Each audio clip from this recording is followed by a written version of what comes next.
You know, I remember as a child growing up, when the electricity went, in the night it was dark to the point where you couldn't see anything. And one of the things that always stood out to me was the impact that one candle made on a room. You know, it illuminated everything, all the corners. That one flame of light, you know, caused a transformation within the room. We tend to be very one or two-dimensional when we look at people we can't understand. We look at them and we judge them based on what we see and based on what we know about them. So our view is very stereotypical. But the so-called gangsters, so-called bad boys, they are human beings too. And even if they get to the point where they are no longer stimulated or touched or feel anything, there's a process in getting there. 6:24 a.m.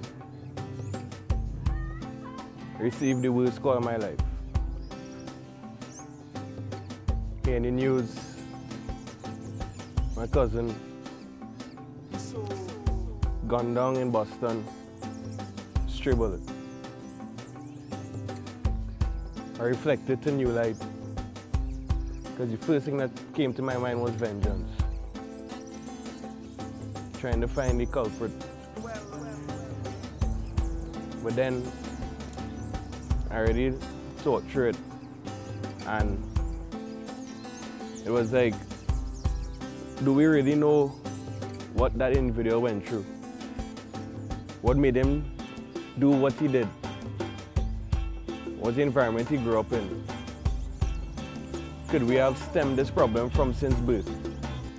When I started writing New Light, one of the things I wanted to do was examine the life of what we consider to be a gangster or criminal, and but not from the perspective of somebody that always just doing wrong or somebody that, you know, oppressing people and that kind of thing. I wanted to look at it from a different perspective. And it was an opportunity to show that in the quiet hours, the personal time, a gangster does have to constantly reaffirm what he wants to do, constantly reaffirm what he wants to believe in.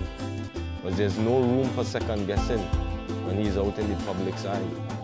But when he is in his solitude and in his moments of quietness, then is when he can have the opportunity for new light. New light is hope. New light is a journey onto a better tomorrow. New Light for me represents God, you know, and the whole aspect that God is the only one that could change, and the darkness that is around you is the only one that could remove that darkness. And even within the average individual, even within myself, the things that I would go through that only God could deliver me from.